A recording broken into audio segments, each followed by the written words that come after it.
wabarakatuh. A'udzubillahi minasyaitonir rajim. Bismillahirrahmanirrahim. Innal hamdalillah nahmaduhu wa nasta'inuhu wa nastaghfiruh wa na'udzu billahi min syururi anfusina wa min sayyiati a'malina. Man yahdihillahu fala mudilla lahu wa man yudlil fala hadiya lahu. Asyhadu an la ilaha illallah wahdahu la syarika lah wa asyhadu anna Muhammadan abduhu wa rasuluh wa ba'd. Sahabat-sahabat sekalian, tajuk asal yang diminta oleh penganjur adalah bersatu walaupun berbeza. Tapi saya lihat kalau saya nak terus dengan tajuk tersebut, maka dia akan berulang-ulang. Kalau kita perasan Dr. Abdul Basit cerita perkara yang lebih kurang sama, malam ni pun kita akan forum tajuk yang lebih kurang sama. Jadi dia macam tak ada input ni agak berbeza. Jadi saya cuba ambil peluang ni untuk berkongsi satu tajuk lain yang ada kaitan juga tentang bersatu, tentang berbeza dan sebagainya, iaitu kupasan terhadap buku Ummul Qura. Buku ni masih dalam bahasa Arab, belum diterjemahkan ke bahasa Melayu. Bahasa Inggeris saya tidak pasti. Bahasa Indonesia pun tidak pasti juga. Kerana Indonesia ni biasa terkenal dengan mereka punya terjemahan. Cuma di dalam bahasa Melayu mungkin kita akan cuba lihatlah kalau ada mana-mana pihak yang ingin terjemahkan. Buku tajuknya Ummul Qura, tidak ada kaitan dengan Universiti Ummul Qura dan juga tidak ada kaitan dengan guru saya Ustaz Rasul Dahri yang ada syarikat Ummul Qura juga. Tapi dia Ummul Qura ni lebih dia cerita tentang Mekah. Tulisan Syekh Abdul Rahman Al-Kawakibi. Abdul Rahman Al-Kawakibi ini dia hidup di penghujung kurun ke-19, tahun 18-an. Dia mati pun tahun 1902. Maksudnya di awal kurun ke-20, agak awal. Beliau hidup di dalam zaman yang dipanggil sebagai zaman Islah. Dia kalau kita lihat pengajian tentang pemikiran Islam ataupun dakwah Islam, kita boleh buat mapping ataupun kita boleh buatkan kronologi dengan melihat di penghujung kurun ke-18, di penghujung kurun ke-19, di awal kurun ke-20, ianya lebih dikenali sebagai zaman Islah ataupun reform. Tetapi selepas ataupun di penghujung tempoh penjajahan, ketika mulanya merdeka negara-negara umat Islam, bermulanya arus yang dinamakan sebagai kebangkitan ataupun revivalism, yang mana kemuncaknya kalau kita lihat pada tahun 70-an dan 80-an, bila munculnya gerakan-gerakan dakwah dan kemuncaknya dengan revolusi Islam Iran. Kemudian bila mulanya tahun Alaf 21 yang baru, bermula satu zaman dinamakan zaman Islamofobia, kan? Tapi kita cuba lihat ni berdasarkan apa yang berlaku. Cuma setiap zaman tu dia mempunyai apa dinamakan sebagai diskurs ataupun wacana, bahasa, pemikiran yang berbeza. Bahasa ataupun wacana yang dibicarakan pada zaman reformasi lebih banyak berkisar tentang apa? Melawan penjajah, contohnya jihad melawan penjajahan di bumi umat Islam.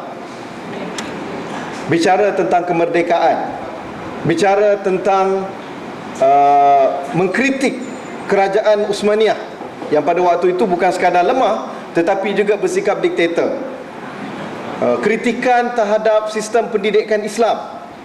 Umat Islam berada di pihak yang mundur kerana tidak terdedah dengan dunia, dengan ilmu selain daripada ilmu-ilmu Islam, dan hatta ilmu Islam pun diwarnai dengan taklid, ta'assub, pergaduhan di antara mazhab-mazhab dan sebagainya. Jadi itu bicaranya. Sebab itu kesan daripada wacana ini, bahasa yang digunakan, perkara dibincangkan, ia terpercik juga ke tanah Melayu pada waktu itu. Bila sebut tanah Melayu ini termasuk jugalah Singapura, termasuk jugalah Malaysia, termasuk jugalah selatan Thailand dan juga termasuk Indonesia. Jadi pada waktu itu kalau kita masih ingat, di Indonesia bermulanya gerakan Muhammadiyah, kan? Sang pencerah. Tengok kan video tu, sang pencerah tu. Jadi yang mana bicara Kiai Dahlan pada waktu itu ialah apa? Tentang anti-imperialisme, anti-kolonialisme, lawan penjajah, dan juga isu pendidikan. Dia lawan isu pengamalan setengah pengamalan khurafat, syirik, dan juga ta'assub di kalangan masyarakat. Dia cuba ingin membawa pembaharuan, dan juga dia cuba membawa pembaharuan dari segi ilmu yang dipelajari oleh umat Islam. Yang pada waktu itu umat Islam, dia lihat ilmu yang datang dari barat, walaupun akarnya daripada umat Islam, tetapi oleh kerana dia datang satu package dengan penjajahan, mereka begitu skeptik dan menjauhi ilmu-ilmu yang dibawa oleh barat, termasuk di dalamnya ilmu matematik, ilmu fizik, ilmu sains dan sebagainya. Dan tidak boleh dinafikan juga, kebetulan ilmu-ilmu yang datang itu walaupun berasal daripada tamadun Islam, tetapi telah dicabutkan roh Islamnya. Bila sains itu lebih dikaitkan dengan godlessness ataupun tidak bertuhan, dengan Darwinism dan sebagainya. Jadi bila datang tu package tu, umat Islam dia lebih kepada untuk menolak tanpa menapis. Kenapa? Dia datang package dengan penjajahan dan sebagainya. Jadi golongan dipanggil muslihin, islahiyin, seperti Muhammadiyah ataupun di Malaysia dikenali dengan kaum muda, kan? Kaum muda. Dan juga kalau di Timur Tengah itu dijuarai oleh Jamaluddin Afghani, Muhammad Abdul, Rashid Reza dan juga Abdul Rahman Kawakibi. Mereka melihat dari sudut berbeza. Ya, bukan semua ilmu-ilmu ini mempunyai roh Islam, tetapi kita yang memberikan roh Islam kepadanya. Dan tidak boleh kita putuskan diri kita pisahkan daripadanya secara total. Dan kalau kita lihat kesan daripada perjuangan mereka, sama ada untuk pendidikan umat Islam, sama ada untuk melawan isu ta'assub mazhab, isu pengamalan syirik dan khurafat, akhirnya pada zaman kita ni dah banyak membuahkan hasil. Kurang-kurang kita lihat sistem persekolahan. Kerana di waktu awal datang kumpulan kaum muda ataupun Muhammadiyah itu, mereka perkenalkan sistem madrasah. Dan sistem madrasah ini merupakan antitesis ataupun lawan kepada sistem pondok yang tradisional. Sistem pondok tradisional yang menolak ilmu-ilmu moden ini, dan juga selesa dengan pengamalan taklid dan juga adat tradisi yang mereka telah amalkan, dia jadi pertentangan dengan kumpulan kaum muda dan kumpulan reformis. Bukan saja di tanah Melayu, bukan saja di Indonesia, malah juga di India, malah juga di tanah Arab, malah juga di Mesir dan juga di kawasan utara Afrika. Perkara yang sama berlaku. Itu zaman tersebut. Dan akhirnya hari ini kita lihat, walaupun arus itu tidaklah menjadi di dalam arus pegangan agama, tidak menjadi arus utama, tapi sekurang-kurangnya kita lihat bahawa sistem persekolahan itu telah menjadi mainstream di negara-negara umat Islam. Dan juga sistem beragama kita, maksudnya kalau kita belajar di universiti ataupun kalau kita lihat di di media-media, orang sudah tidak selesa dengan ta'assub mazhab, kan? Kalau mereka nak rujuk, mereka tak rujuk, mereka cari apa Dr. Yusuf Al-Qaradawi kata untuk siapa yang tak kata dia khawarij lah. Sebab apa? Dia tak cari lagi dia ni Yusuf Al-Qaradawi ni mazhab Syafi'i ke mazhab apa? Nanti tak boleh ambil. Tak. Mereka lebih bersikap terbuka, masyarakat lebih bersikap terbuka. Dan golongan yang taksub mazhab, dan termasuk juga golongan yang dok khawarijkan orang, merupakan golongan yang minoriti. Jadi kalau kita lihat di zaman reformis itu telah dimulakan bibit-bibit untuk membuka pemikiran. Sebab tu kita lihat pengajian di universiti Islam dan sebagainya merupakan sebahagian daripada hasil perjuangan golongan di zaman Islah ataupun di zaman reform ini. Pada penghujung kurun ke-19, akhirnya kita lihat di universiti belajar 4 mazhab, kan? Dan kemudian kita didedahkan dengan pendapat yang pelbagai. Kalau setakat pengajian akidah itu ialah kecuali di setengah universiti, tapi lebih didedahkan dengan apa yang dikatakan oleh golongan mutakallimin, apa dikatakan oleh golongan Mu'tazilah, apa dikatakan oleh golongan ahlul hadis ataupun yang menggelar diri mereka salafi. Jadi kita didedahkan dengan manhaj yang pelbagai itu. Dan begitu juga hasil daripada perjuangan mereka, kita lihat antara yang besarnya ialah pendidikan wanita dan juga peranan wanita yang telah dihak-upayakan oleh umat Islam.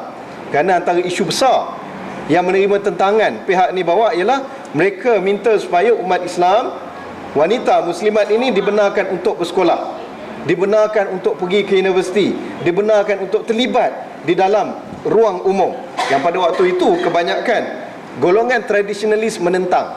Kerana apa? Pada mereka ini akan membawa pada ikhtilat, ini haram, wanita akan keluar rumah dan sebagainya. Tapi golongan ini telah berjaya membawa perubahan. Dan kita lihat selepas itu muncul pula wacana ataupun apa dinamakan sebagai zaman kebangkitan, dia panggil Sahwah Islamiah. Muncul nama-nama seperti Al-Banna, Maududi kan dan sebagainya. Mereka ini mengutip hasil daripada perjuangan orang sebelum mereka. Cuma bezanya mereka berhadapan dengan suasana pasca kemerdekaan, pasca penjajahan. Penjajah British sudah tidak ada lagi, penjajah Perancis sudah tidak ada lagi, penjajah Itali sudah tidak ada lagi di bumi umat Islam, tetapi mereka digantikan dengan orang Islam sendiri yang lebih British daripada British, yang lebih Perancis daripada Perancis. Kalau di tanah Melayu ni kita lebih dengan British kan, di Indonesia dengan Belanda. Kalau di kawasan Afrika Utara macam di Tunisia, di Algeria dan sebagainya itu lebih kepada Perancis. Dan memang beza Perancis dengan British ni kurang-kurang. British ni dia tidak, dia beza. Kadang bagi negara yang Francophile kita panggil, dia negara bekas jajahan Perancis, kita dapat lihat Perancis dia cuba hapuskan budaya tempat yang mereka jajah dan gantikan dengan budaya mereka. Berbeza dengan British. British dia cuma kacau ruang-ruang tertentu. Dan ini kembali kepada fahaman mereka. Bagi Perancis, mereka berfahaman dengan sekularisme laisis, iaitu pada mereka penolakan terhadap Tuhan daripada ruang umum itu menjadi sebahagian daripada akidah, dan dia paksakan ke atas negara-negara yang mereka jajah. Berbanding dengan British, dia tak paksakan tersebut. Dan mereka sendiri pun sekularisme, dia panggil Anglo-Saxon ini, lebih mengiktiraf agama. Sebab tu sampai hari ini kita lihat dekat British sendiri ada ketua agama kan? Queen itu sendiri menjadi ketua agama. Dan kita kat tanah Melayu ikut sistem British. Ketua agama adalah Sultan-Sultan. Jadi sistem British, bukan sistem Islam. Penang saja tak ikut, sebab Penang tak ada Sultan. Sebab tu orang Penang dah agak dia samsing sikit dengan raja-raja. Tapi bagi orang yang taat setia kepada Sultan, macam orang Johor seperti saya, kami lebih bersopan. Jadi beza. Ya kan lah. Raja kata jebat apa? Raja yang adil, rajaku sembah. Itu pun syirik juga tu. Okey. Syirik ikut definisi sembah dia lah kan. Maksudnya dia hormat, dia patuh. Ya, ada orang tanya, Hang Tuah ni dia mazhab taat waliul amri, tak boleh menentang pihak pemerintah. Dia Hang Tuah ni, Hang Jebat, dia mazhab yang boleh mengkritik pemerintah. Dia khuruj pula ke atas pemerintah. Tapi tak apa, kita kembali kepada tu. Jadi perbincangan pada waktu itu ialah untuk mengisikan kemerdekaan. Sebab tu kita lihat bicara Maududi contohnya, Hasan Al-Banna, Syed Qutb lebih bicarakan tentang sistem dan pengamalan dan pengisian terhadap apa selepas kemerdekaan. Bagi Maududi clear, dia bawa isu Daulah Islamiah, yang kemudiannya diterjemahkan, kita dapat fahami isu yang dia nak bawa itu telah berjaya dicapai melalui penubuhan Pakistan selepas terpisahnya umat Islam daripada India. Itulah dalam Islamiah yang dia bawa kan. Dan isu hakimiyah, pemerintahan berteraskan hakimiyatullah dan bukannya hakimiyatun nas kan. Jadi itu bicara mereka. Cuma hari ini kita akan cuba lihat kepada panjang mukadimah lah, kepada buku ini, Abdul Rahman Al-Kawakibi. Siapa Abdul Rahman Al-Kawakibi? Biasa dengar tak nama ni? Tak pernah dengar? Tak apalah, kita balik daripada konvensyen hari ni, kita boleh Google, boleh belajar lebih sikit, boleh pelajari perkenalan dengan ulama-ulama yang baru. Abdul Rahman Al-Kawakibi ini berasal daripada Syria, Ardul Jihad wal Ribat hari ni tempat jihad. Okey. Beliau membesar di sana dan mendapat pendidikan awal di Turki. Pergi mengaji di Turki dan kemudian pulang ke Syria dan mengaji di Madrasah Kawakibiyah. Sebab tu nama dia Abdul Rahman Al-Kawakibi, yang terletak di Halab, ataupun hari ini dipanggil dalam bahasa Inggerisnya Aleppo. Okay. Di situ dia mempelajari ataupun dia mempunyai kekuatan bukan sekadar dari segi ilmu-ilmu syarak, malah juga dalam bahasa Arab, dan juga menguasai 3 bahasa utama umat Islam. Dia kalau betul ingin jadi ulama Islam di zaman itu, dia kena kuasai 3 bahasa utama umat Islam. Bahasa Arab, bahasa Parsi, bahasa Urdu lah, itu nak tengok Hindi, bahasa Parsi, dan juga bahasa Turki. Turki kerana Uthmaniyah pada waktu itu, ya. Jadi dia menguasai ketiga-tiga bahasa, dan dia telah dilantik pada asalnya untuk menjadi editor surat khabar rasmi kerajaan Uthmaniyah, macam utusan Malaysia bagi UMNO lah. Nama surat khabar tu Al-Furat. Tetapi kerana dia ni seorang yang berjiwa merdeka, seorang yang berpegang dengan prinsip, dia tulis perkara yang against the interest of Uthmaniyah. Dia tulis perkara yang bertentangan dengan kehendak pemerintah Uthmaniyah pada waktu itu. Dia jangan terbayang bila Uthmaniyah ni semuanya subhanallah, orang yang soleh apa. Tak, itu zaman Muhammad Al-Fatih. Di zaman penghujung, zaman yang penuh korupsi, zaman yang penuh dengan kezaliman, dan zaman yang penuh dengan nepotisme. Dia lantik pegawai-pegawai daripada orang-orang Turki, paksakan bahasa Turki, sifat beragama dah kurang. Kalau kita pergi ke Istanbul dapat lihat dia bina istana-istana untuk gundik-gundik dan dayang. Begitu duit dihamburkan, kan? Sungguh pun demikian, mereka masih khalifah, mereka masih lagi menjadi titik kesatuan umat Islam di rantau tersebut. Jadi bagi Abdul Rahman Al-Kawakibi, beliau vokal, menyedari tanggungjawabnya sebagai ilmuwan. Ilmuwan ni dia kena menjadi suara kepada rakyat. Ilmuwan ni dia kena menjadi suara kepada golongan yang tertindas. Ilmuwan ni kena menjadi sebahagian daripada golongan mustadafin. Saya teringat kepada kata-kata Ali Syariati.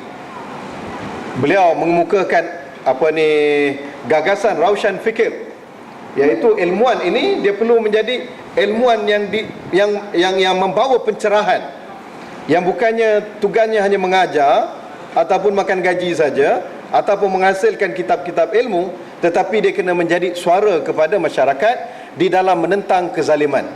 Dia kena menjadi pemegang panji-panji keadilan, dan dia juga mestilah menjadi sebahagian daripada masyarakat yang ditindas untuk mendapatkan hak mereka. Jadi dia bawa idea ilmuwan awam, cendeki awam, dan bukan cendeki awan. Sekarang kita ada cendeki yang duduk di awan, Menara Gading, tetapi dia cuba bawa cendeki awam, public intellectual, yang menjadi sebahagian daripada rakyat. Dan Rahman Kawakibi telah mempunyai sikap seperti ini. Dia tulis, akhirnya pihak Uthmaniyah tak puas hati, buang daripada editorial. Yalah, bayangkan kalau utusan Malaysia duk hentam UMNO, kan? Marahlah, kan? Harakah duk hentam PAS. Ada juga bunyi baru ni dia hentam Nasyaruddin tu, kan? Itu yang pemuda mengamuk lah dekat muktamar pemuda. Ini bukan orang politik, okay. Orang IQ ni baik-baik, orang sunnah. Jadi siapa ni? Akhirnya beliau dipindahkan, dan beliau menjadi satu editor kepada majalah baru atau akhbar baru yang beliau terbitkan sendiri, namanya Asy-Syihab. Yang di dalam akhbar tersebut beliau membawa mesej islah, pembaharuan, mengkritik sikap masyarakat, mengkritik sikap golongan agama, mengkritik sikap pemerintah pada waktu itu untuk membawa kepada perubahan yang lebih Islamik. Kita lihat pada waktu itu beliau menerima banyak tekanan. Akhirnya kerajaan cuba memenangi hati beliau yang mempunyai kuasa ketajaman pena itu dengan melantik menjadi pegawai dari satu kementerian ke satu kementerian, satu kementerian ke satu kementerian. Beliau tidak kekal lama kerana sikapnya yang begitu lantang untuk melakukan perubahan dan lantang mengkritik. Dan akhirnya beliau lihat dia tak boleh kerja dalam kerajaan, dia kembali kepada profesinya untuk menjadi mustaqil ataupun golongan yang berkecuali, golongan yang independen. Kesan daripada perjuangan beliau telah dipenjara dan difitnah. Biasalah, bagi golongan ulama' ni, biasa orang sebut ulama' ni rumah keduanya adalah penjara. Itu yang saya takut jadi ulama'. Okay. Jadi kesan kepada Abdul Rahman ini, akhirnya beliau dibuang daerah dan sebagainya. Beliau memilih untuk berpindah ke Mesir. Kerana Mesir pada waktu itu merupakan tempat kota ilmu. Segala idea-idea diperbincangkan kat situ, dan segala penerbitan-penerbitan untuk tujuan reform bergerak aktif di situ. Dekat situ ada Abduh, di situ ada Jamaluddin Afghani, di situ ada pemikir-pemikir besar pada waktu itu. Dan di situ, di Mesir, beliau telah menulis 2 buku karangannya yang bertajuk Taba'iul Istibdad, iaitu ciri-ciri ataupun kita katakan sifat-sifat diktator.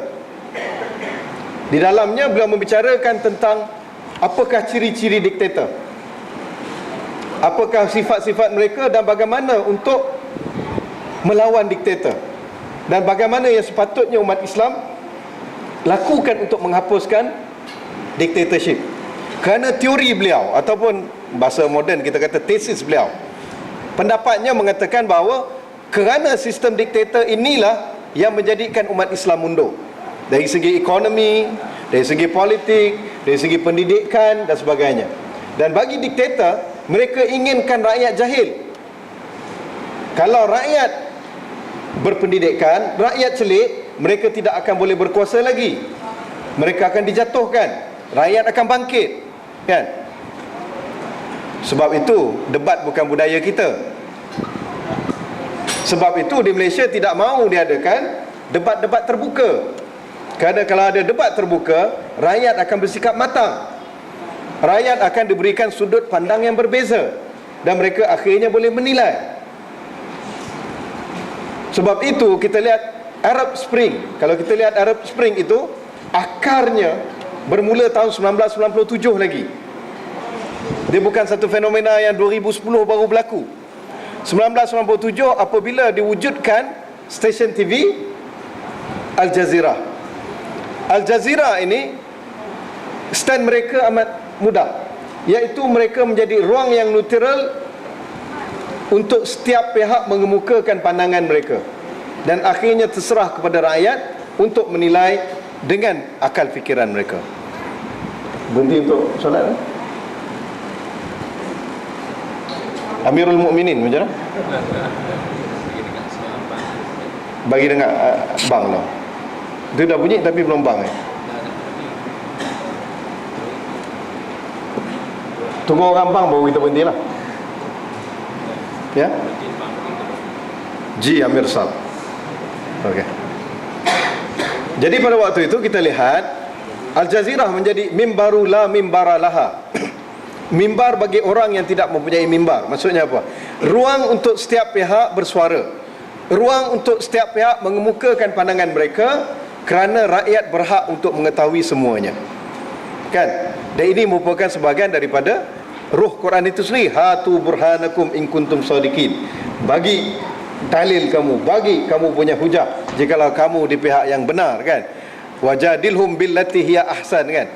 Berdebat dengan yang sebaiknya.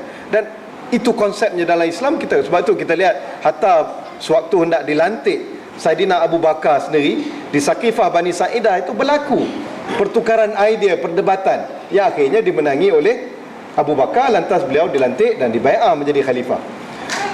Dan kita lihat di dalam tradisi umat Islam sendiri pun memang budaya hujah, budaya perbincangan ini memang mendarah daging. Sebab itu munculnya apa dinamakan sebagai ilmu kalam. Sebab itu munculnya dalam fiqh itu sendiri. Di dalam mazhab Abu Hanifah itu terkenal dengan perbincangan. Kalau mazhab Abu Hanifah itu sukar sekali kita dapatkan dalam kitab-kitab Abu Hanifah apakah pendapat Abu Hanifah. Dia lebih kepada pendapat Abu Hanifah and the gang. Kerana Abu Hanifah mengemukakan perbincangan di antara anak muridnya. Jadi ilmu nazar dipanggil, dan al-munazara, al-jidal, ini sebahagian daripada tradisi umat Islam itu sendiri. Jadi di Al Jazeera, ya, 4:30 azan. Okey. Di Al Jazeera dia bawa, kalaulah media arus perdana di negara-negara Arab hanya berikan kepada orang-orang kerajaan saja untuk bersuara, semuanya pandang sudut kerajaan, tetapi di Al Jazeera diberikan kepada semua pihak yang tak dapat muncul di media perdana masing-masing. Golongan Islamiyin, golongan harakat Islamiah, golongan pendakwah, golongan pembangkang, semua dibawa ke Al Jazeera untuk mereka berbincang. Dan akhirnya rakyat menjadi semakin celik dan semakin sedar bila mereka lihat liputan daripada sudut yang berbeza. Maka kita lihat pada hari ini Arab Spring adalah sebahagian daripada natijah celiknya warga Arab daripada sistem kejahilan yang telah cuba dipaksakan oleh rejim-rejim yang berkuasa. Jadi itu merupakan antara tesis Abdul Rahman Al-Kawakibi di dalam bukunya Taba'i'ul Istibdad, yang saya tak pasti sama ada telah diterjemahkan ke bahasa Melayu ataupun tidak. Dan kita harap ni lah ustaz-ustaz yang balik Jordan muda-muda ni kalau boleh dapat usahakan untuk terjemah buku-buku macam ini kan. Kita banyak buku-buku kat Malaysia ni kalau boleh yang dihasilkan di zaman reform, di zaman islah ini, supaya dapat diterjemahkan juga. Kerana ketika saya pergi ke Iskandaria dengan Pak Nik sekali tu, kita buat kajian tentang parti politik Salafi tu.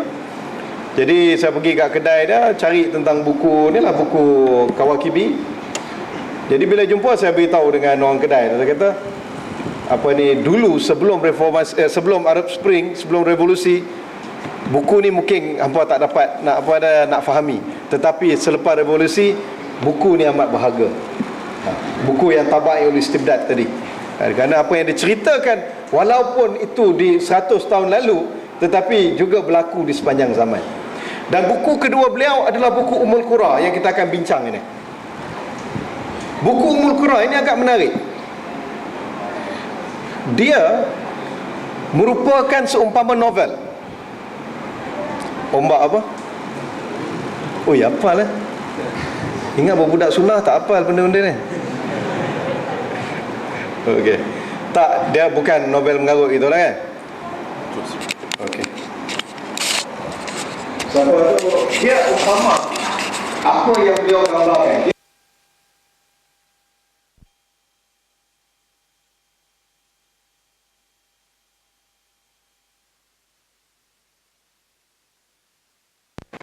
Itu di Mekah, yang mana ada wakil daripada Mesir sendiri yang menjadi dia punya pengurusi majlis, pengurusi tetap.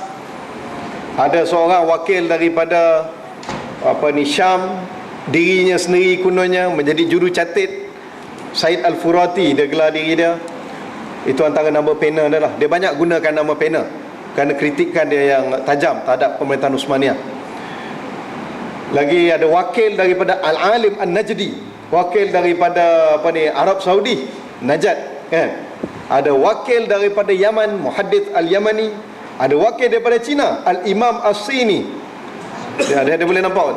Dan lebih menarik, dia boleh letakkan satu wakil, Al-Ustaz As-Sa'id, Al-Ustaz Sa'id. Ustaz Sa'id ni seorang mu'alaf, seorang English Muslim daripada Liverpool, mewakili Muslim-Muslim daripada UK, daripada Amerika, daripada Eropah dan juga Janub Afrika. Dan dia gambarkan pada waktu itu sudah ada kesatuan di antara golongan Muslim di negara-negara bukan Islam. Yusuf Al-Qaradawi baru tubuhkan tahun 2003 European Fatwa Council. Pak Cik ni dah bayangkan daripada tahun 1898 dia tulis buku ni. Sebab tu saya rasa buku ni amat menarik. Dan setiap perbincangan itu ikut konteks tempat masing-masing. Contoh kalau kita lihat Al-Alim An-Najdi yang daripada Saudi ini, dia kemukakan perbincangan tentang bid'ah, syirik, khurafat dan sebagainya. Tetapi beliau cuba membawa sudut yang lain melihat daripada itu. Jelas kat sini Kawakibi cuba nak bawa dia punya flow pemikiran melalui orang-orang ini.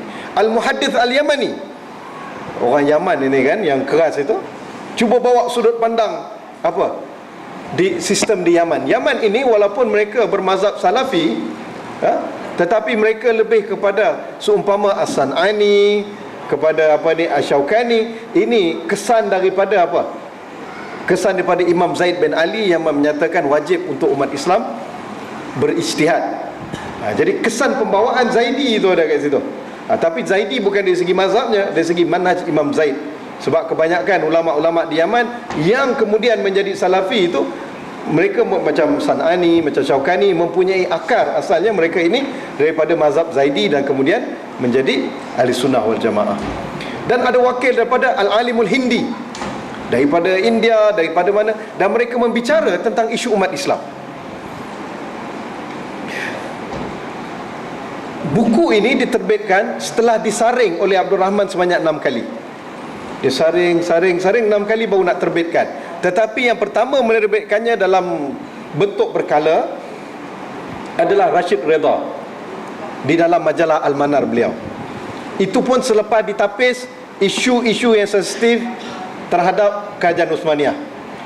Segala kritikan dia terhadap Uthmaniyah, Rashid Redha dah buang awal-awal kerana sensitif.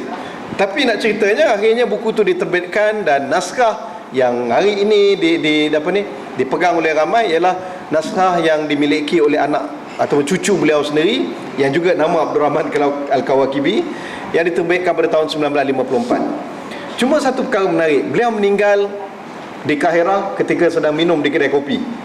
Dia minum dalam keadaan lepas minum kopi secawan, mai secawan.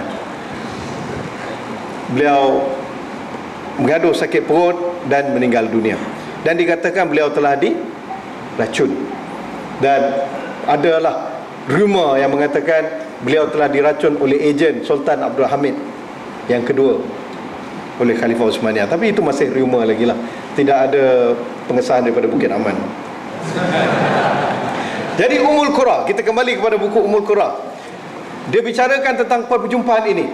Dia kata ada 12 perjumpaan yang dipengerusikan oleh As-Said Al-Misri, seorang alim daripada Mesir, yang tujuannya kumpulkan ini untuk bicarakan apa?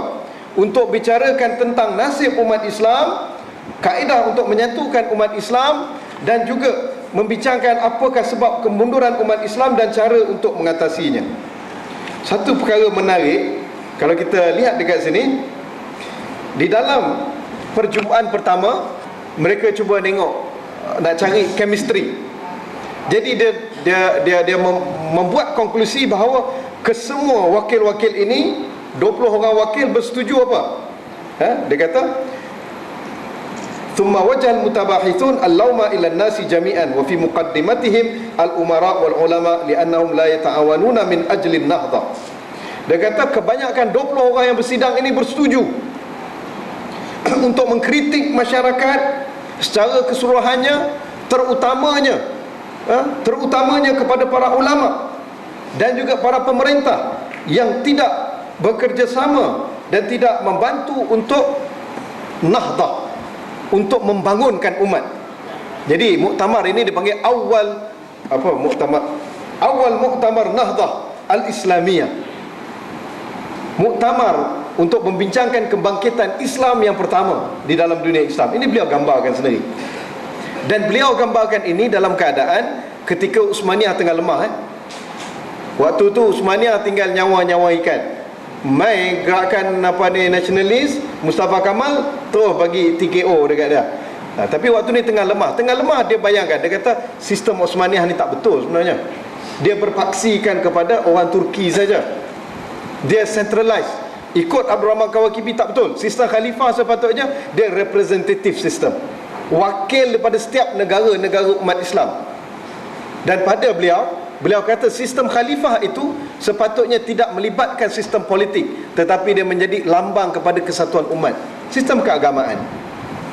Dan dia mengatakan selepas zaman Khulafaur Rasyidin, kuasa agama dan kuasa politik telah dipisahkan. Kuasa politik telah dipegang oleh para ulama, dan kuasa politik dipegang oleh pemerintah, dan kuasa agama dikuasai oleh para ulama. Tetapi mereka saling bantu-membantu. Jadi kritikan beliau, dia kata sepatutnya umat Islam ini perwakilan daripada setiap negara, dan mereka datang berbincang. Dan khalifah itu dilantik secara giliran, kan? Itu ideanya. Tapi kita lihat apa resolusi pada meeting pertama. Dia kata wahum ya'maluna anna yadallahi ma'al jamaah, wahum ya'lamuna anna yadallahi ma'al jamaah, wal jama'atu la tattafiqu illa binabdhi ikhtilafil madhahib wa bil indiwa' tahta liwa'i jam'iyah wazifatuha an-nuhud bil ummah wa hiddatil jahl wal ghaflah. Dia kata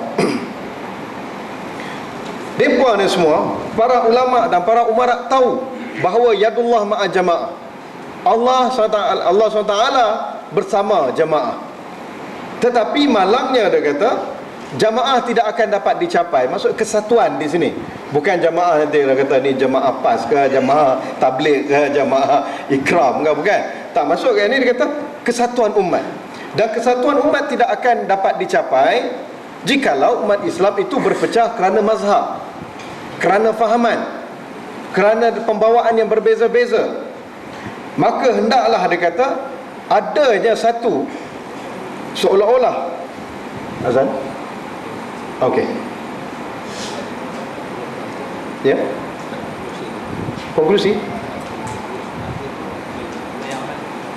Oh, dia bersemayam apa? Tak tahu, saya ikut Amir Sab.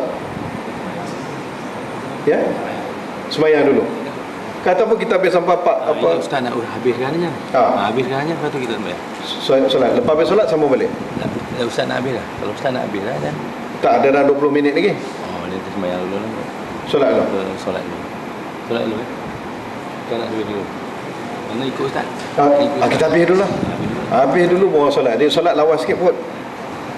Okey. Boleh no? Kita habiskan langsung, kemudian baru kita solat. Okay. Jadi dia kata kena adanya satu perhimpunan, satu perwakilan umat Islam yang berusaha untuk kebangkitan umat Islam itu sendiri. Jadi maka pertubuhan yang dia gambarkan ini seolah-olah macam OIC lah. Cuma OIC hari ini OIC yang OIC semua lah. Mereka tidak berperanan sangat. Okay. Jadi nak cerita kat sini, di sebalik 12 siri mesyuarat di Mekah itu, pertubuhan ini yang beliau gambarkan sebagai perwakilan umat Islam daripada seluruh dunia, membincangkan antaranya yang pertama, kepentingan demokrasi berdasarkan konsep perwakilan yang dipilih oleh rakyat untuk menjadi sistem bagi umat Islam. Ketika ini beliau mengkritik sistem Uthmaniyah, yang kebanyakan dalam sistem Uthmaniyah pemerintah itu memang lesen seumur hidup. Kalau dia dilantik tu sampai bila-bila lah, keluarga Uthmaniyah, dan rakyat ni hanya melopong tengok daripada bawah. Jadi beliau dan rakan-rakannya mengkritik sikap Jabariyah politik. Pernah dengar Jabariyah politik? Kita belajar ilmu akidah, belajar tentang golongan Jabariyah kan. Golongan Jabariyah ni apa kata dia? Kullu syai' majbur. Semuanya dah ditentukan, kita ikut sajalah. Tak boleh nak buat apa. Siapa pun naik dengan apa cara, kita taat, sam'u wa ta'ah. Tak boleh kritik. Kalau kritik pun kena tarik, bisik senyap-senyap. Jadi mereka mengkritik sikap Jabariyah politik yang merupakan sebahagian daripada tradisi umat Islam, kerana mereka diperintah oleh golongan yang zalim. Mereka takut untuk bangkit, akhirnya menjadi Jabariyah politik. Ikut saja, tak mengkritik dan sebagainya. Akhirnya kuasa itu didominasi oleh golongan elit. Dan rakyat yang sepatutnya, daripada rakyat ini terjasadnya konsep wal amruhum syura bainahum itu sudah tidak ada lagi. Kan? Sudah tidak ada rakyat yang berpeluang untuk naik jadi pemimpin. Kenapa? Pemimpin itu di kalangan keluarga tertentu saja. Okay. Jadi dia kritik.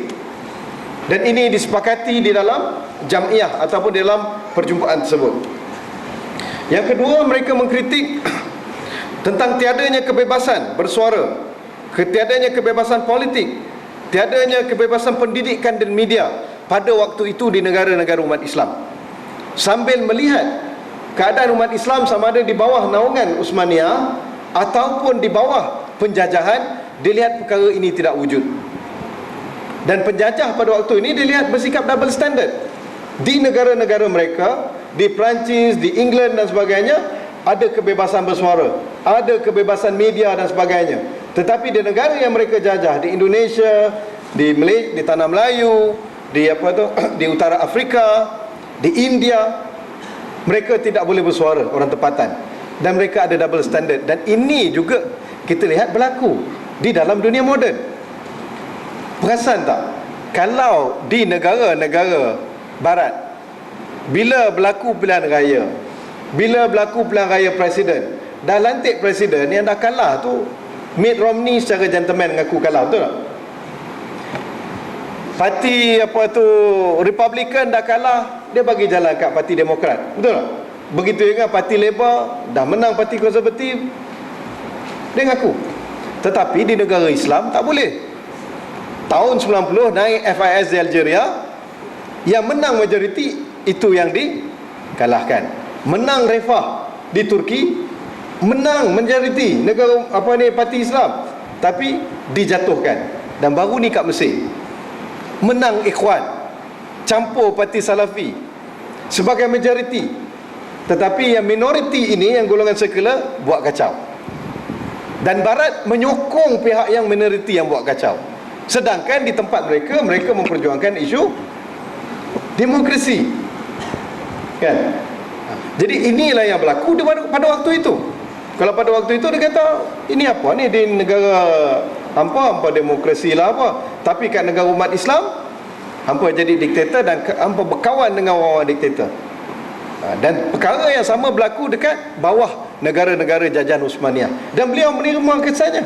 Beliau mengkritik Uthmaniyah banyak. Dia kena penjara, dia kena pecat, dia kena tukar dan sebagainya.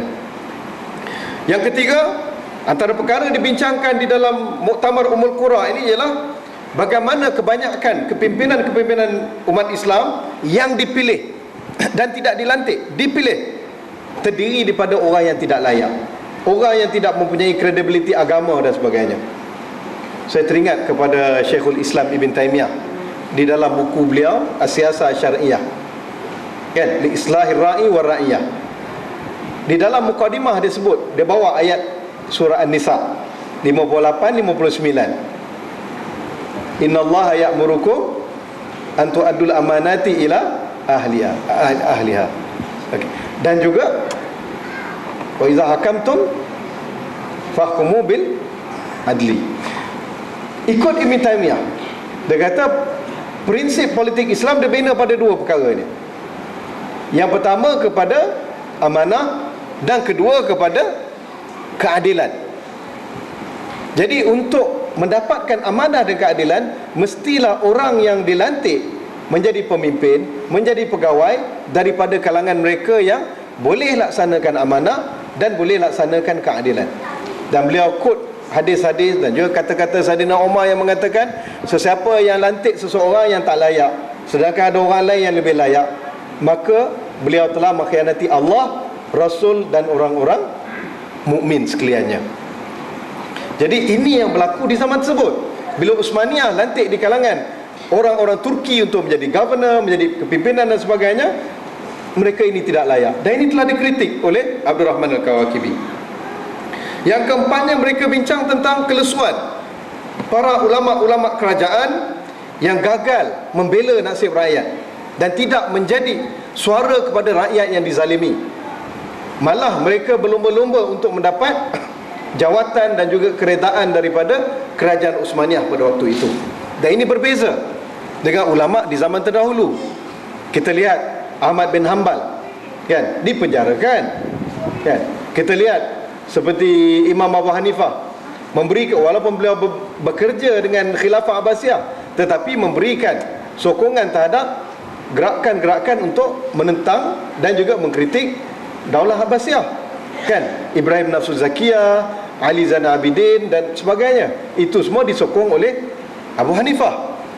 Dan juga ulama seperti Al-Aiz bin Abdul Salam, cerita yang masyhur beliau sezaman dengan Imam Nawawi itu, bagaimana beliau telah menegur Sultan Mesir sehingga menyebabkan beliau dibuang daerah.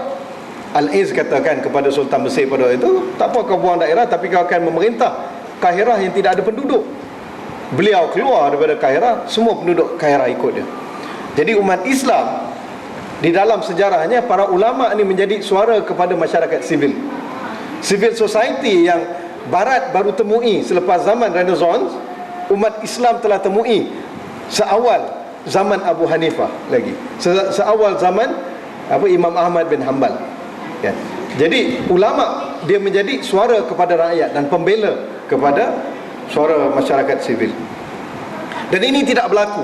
Jadi Abdul Rahman Kawakibi mengkritik suasana ini. Kemudian beliau di dalam mesyuarat itu juga dikritik tentang masalah kejahilan umat, terutamanya dalam ilmu-ilmu kemanusiaan, ilmu sains, fizik dan matematik pada waktu itulah. Dan juga mereka mengkritik kerajaan yang menghabiskan duit rakyat dan membela golongan-golongan elit, tetapi mereka tidak dicabar dan tidak diperbetulkan oleh para ulama dan rakyat sendiri. Dan juga perbincangan kumpulan tersebut membincangkan tentang kesengsaraan, keengganan pihak pemerintah untuk mendengar teguran para ulama yang tidak berpihak kepada mereka, malah memenjarakan dan juga menentang golongan ulama yang ikhlas, yang bangkit untuk menegur mereka. Dalam perbincangan tersebut juga ada diceritakan tentang Abdul Rahman Kawakibi ni, dia sezaman dengan Afghani, dengan Abdul. Depa ni dia di segi akidah dia ada lebih kepada akidah belah salafi lah. Tetapi itu pada umum, bila kita pergi kepada detail, kadang-kadang Abdul Afghani dan Kawakibi ni dia ada, Kawakibi tak perasan, tapi Abdul Afghani ni dia ada cenderung kepada Mu'tazilah di dalam beberapa isu. Yang bila beliau ingin mereka ingin menyatukan di antara, mengharmonikan di antara logik dengan agama itu, kadang-kadang ada beberapa sudut yang lebih mesra kepada pendapat Mu'tazilah, tapi pada bab yang begitu furuk.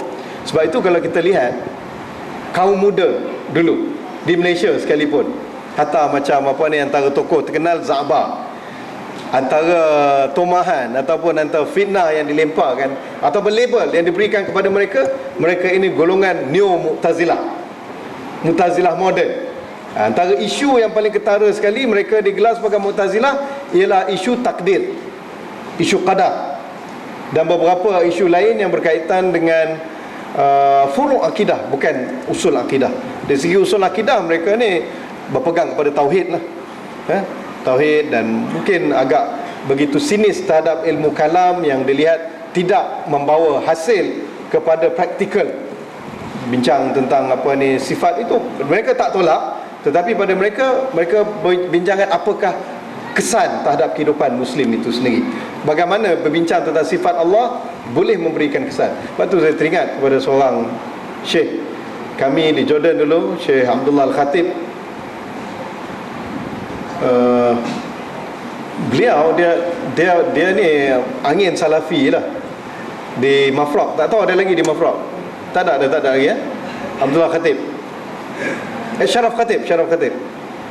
Ada lagi? Dia tak ada lagi. Okey, tapi dia terpaksa mengajar tu lah, tauhid 3 pun dia mengajar, sifat 13 pun dia mengajar. Kita kat Malaysia ngaji sifat 20 lah. Dekat sana ada ngaji sifat 13. Jadi dalam mengajar sifat 13 ni dia berbeza. Dia taklah pening kepala cerita tentang sifat-sifat ni. Pada dia simple. Antara sifat Allah apa? As-Sami', Al-Basir kan. Dia kata bagaimana nak reflect pada diri kita. Dia kata kalau kita tahu Allah Ta'ala mendengar, kita jaga mulut kita, kerana mulut ini banyak yang masuk ke dalam neraka. Kan lisan dia ada wakar pernah pegang lisan dia. Jadi kita, seorang yang benar-benar berpegang pada akidah, pada tauhid, kalau dia mengaji sifat pun, sifat Tuhan itu, dia akan diterjemahkan pada hidupnya. Mulutnya dia akan jaga cakap. Kita tengok Allah Ta'ala itu bersikap Al-Basir, melihat. Kat mana pun dia berada, dia akan takut ke Allah, kerana dia tahu Allah Ta'ala melihatnya. Dia tahu Allah Ta'ala maha mendengar. Dia tahu jadi benda tu reflect pada kehidupan. Dia cuba bawa satu bentuk baru lah kepada dia. Jadi itu antara dibincangkan. Dan juga antara dibincangkan di dalam buku ini ialah sikap golongan sufi yang melampau-lampau, menyembah kubur dan sebagainya. Itu menjadi perbincangan di dalam buku ini, dan bagaimana cara untuk mengatasinya. Dan akhirnya mereka membuat kesimpulan bahawa faktor kemunduran umat Islam kembali kepada 4 faktor utama. Pertama, faktor agama, iaitu mereka berpecah belah kerana isu mazhab, kerana isu fahaman dan sebagainya. Kedua, ada faktor politik, yang tidak berlakunya keadilan, pimpinan tidak amanah, sistem yang berterabur, berlakunya diktator dan sebagainya.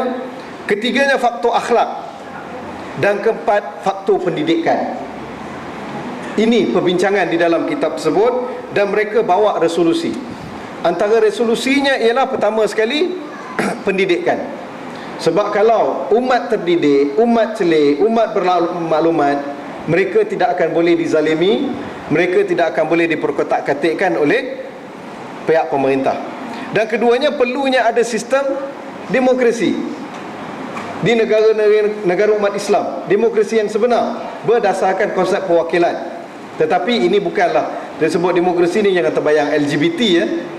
Itu ekstrim kepada hak asasi dan sebagainya. Kita lihat kepada basic right, kepada hak asasi yang memang asasi. Hak untuk bersuara, hak pendidikan dan sebagainya. Itu yang perlu diperjuangkan.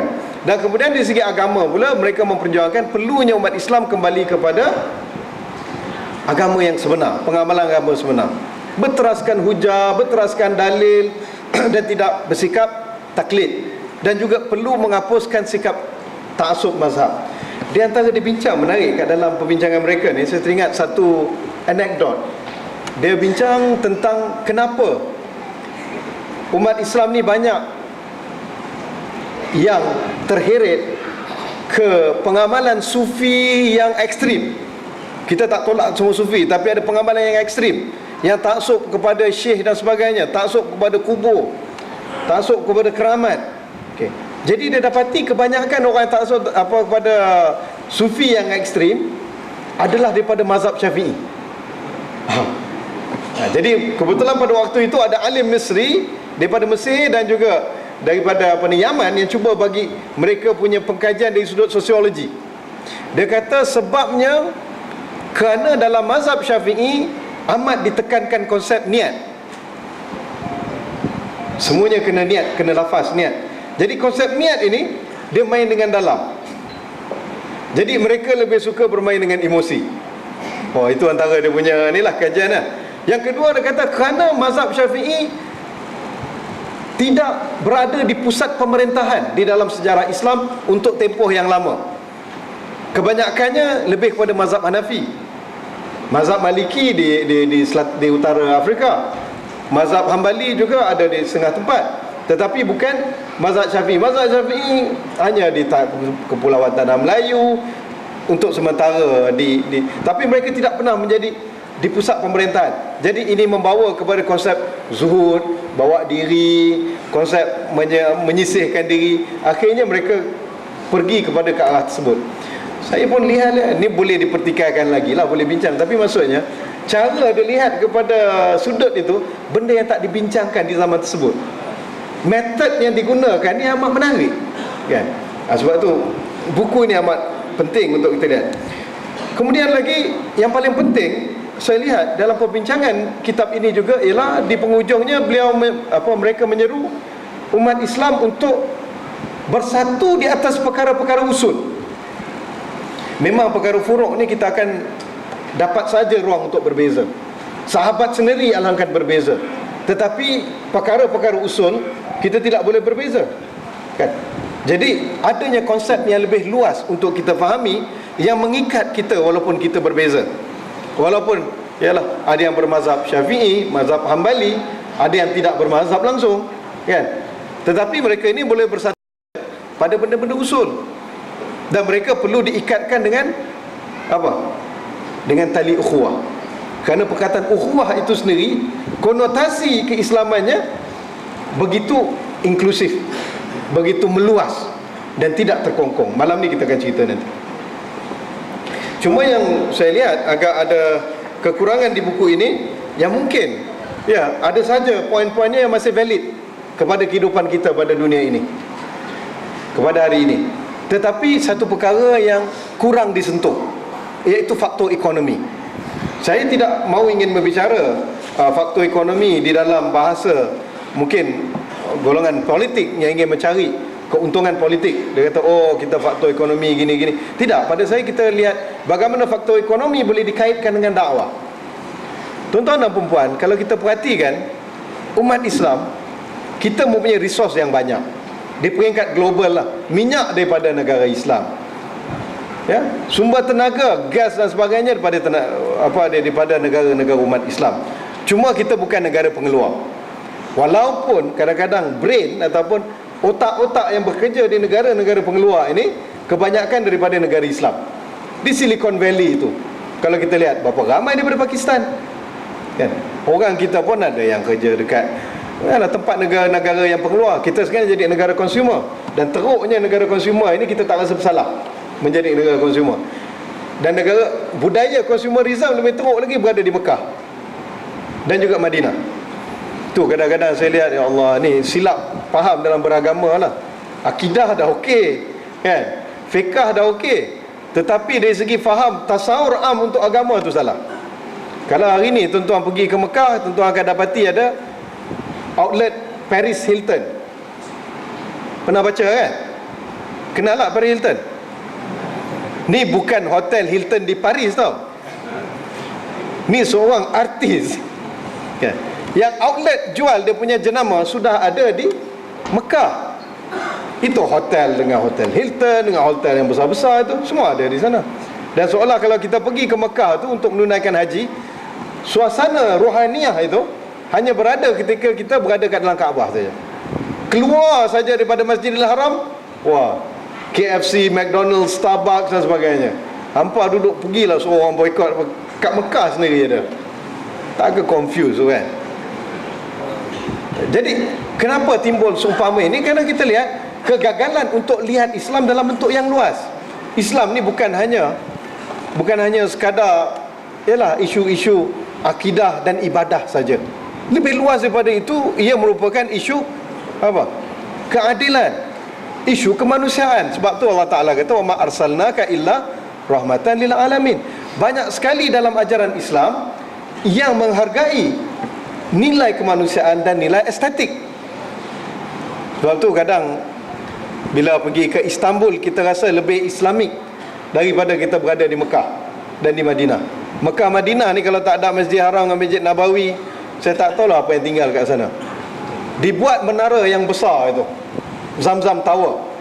Dan untuk buat Zamzam Tower itu, dirobohkan Istana Uthmaniyah, dirobohkan kesan-kesan tinggalan sejarah lama. Yang mana hari ni kalau kita pergi ke tempat kota-kota suci agama lain, Vatikan ke, Kathmandu ke, in fact kalau kita pergi ke tempat Syiah yang kita tak setuju, Najaf dan Karbala ke, masih dipelihara nilai-nilai sejarah tersebut. Kurang-kurang orang pergi beribadat, dia dapat belajar sejarah. Kurang-kurang orang pergi haji, pergi umrah, dapat nilai kesan sejarah lama. Tapi ini tidak dihargai. Nah, ini konsep yang salah di dalam menyikapi agama tersebut. Dalam kita menghargai Islam itu. Okay. Jadi kalau kita lihat dekat sini, konsep ekonomi yang saya ingin cuba utarakan kat sini ialah social capital. Alhamdulillah hari ini kita lihat ramai, ialah tuan-tuan diikat dengan ikatan sunnah lah. Ada NGO sunnah di sana dan sini. Alhamdulillah kita boleh berhimpun, cerita tentang ilmu dan sebagainya. Tapi kita kena pergi one step forward. Kalau kita lihat di Amerika merupakan negara Kristian sebab bilangan Kristian ramai. Malaysia tak akan jadi negara Kristian kerana bilangan Kristian 9.2% saja. Siapa yang kata Malaysia nak jadi negara Kristian ni, ini bagi poin percuma je kat Kristian. Orang Kristian pun pelik. Okey. Nak ceritanya dekat Amerika, antara kumpulan yang menjadi nadi kepada gerakan Kristian, dia panggil evangelis Kristian, adalah gereja-gereja bermazhab evangelis. Mereka inilah yang buat lobby kepada dasar luar Amerika, kepada siapa nak jadi presiden Amerika, kepada siapa undang-undang yang dibuat di Amerika dan sebagainya. Sebab tu di Amerika one God, in God we trust kan. Dan kumpulan ini, gereja ini, mereka bukan hanya berdakwah saja, tetapi mereka juga dikenali mempunyai rangkaian ekonomi. Kita ingat lagi Al-Arqam tak? Jamaah Arqam tu. Dan begitu jugalah gereja-gereja evangelis mempunyai rangkaian-rangkaian perniagaan. Antara syarikat mereka ada yang keluar di Fortune 500, antara mereka mempunyai siaran televisyen satelit sendiri dan sebagainya. Dan saya rasa untuk pertubuhan-pertubuhan Islam kena cuba meneroka ke arah tersebut. Kita naklah contoh, ada syarikat jual kereta orang sunnah, semua nak beli kereta, beli kat dia kan. Ada supermarket, adanya begitu seumpamanya kan. Dan saya yakin ramai kat sini orang orang sunnah yang kaya-kaya. Tapi kita nak terjemahkan supaya konsep kita sama-sama terikat dengan pertubuhan, dengan gerakan dakwah, kita saling membantu untuk bangunkan ekonomi macam orang Arqam ya. Dan orang Arkam ni dia model, dia merupakan model social capital yang hari ini telah menjadikan dakwah evangelis itu begitu pesat di bumi Amerika. Dan saya rasa cukup itu saja, dan minta maaf kerana ambil waktu yang lebih dan memboringkan tuan-tuan dan puan sekalian. Wassallallahu ala Muhammad wa ala alihi wasallam. Wallahu a'lam bishawab. Terima kasih kepada yang bagi Ustaz di atas pembentangan masih lagi dalam ruang lingkup dan skop umat tawahidah. Ini mengisahkan perkembangan Islam daripada zaman dulu sampai zaman mutakhir, isu-isu semasa yang berlaku. Dan insya-Allah untuk kupasan lebih lanjut pada malam ni, sekali lagi kita akan bersama-sama dengan Ustaz dalam forum perdana selepas Isyak yang berdua-dua Lumatan Wahidah bersama dengan Sabu Samahah Dr. Juanda Jaya dan juga Profesor Madya Dr. Muhammad Asri Zainul Abidin.